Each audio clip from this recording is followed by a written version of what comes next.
Violence in the home, it's a national dilemma. According to the National Coalition Against Domestic Violence, 1 in 4 women and 1 in 5 men have been victims of abuse at the hands of their partners.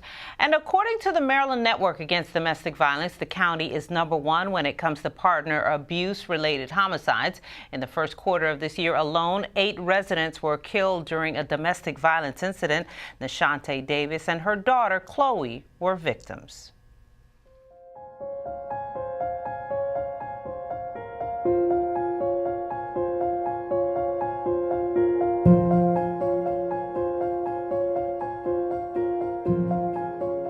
NeShante was a very bubbly, loving person.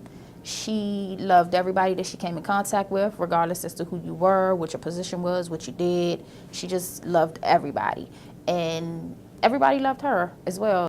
But her loving spirit and personality were abruptly ended after NeShante Davis and her 2-year-old daughter, Chloe, were found shot to death outside of their townhouse in Fort Washington on February 2nd, 2016.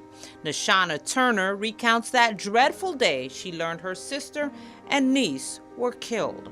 We kept Chloe while my sister worked, so she's usually at my house by 6:45 at the latest. And time had come around, she didn't show up, so my aunt called and said something was wrong and she needed me to get to the house where my sister lived. So pulled up, and you can imagine the scene.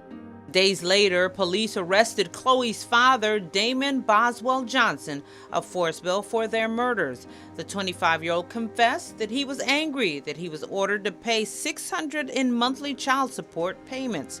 Turner says she and other family members were shocked after learning he committed the crime. Very first thought of mine, I had no idea who was involved. I thought it had to be random, because knowing my sister, nobody would do anything like this to them. So it had to be a robbery or a random act. I never initially thought that this would be the case.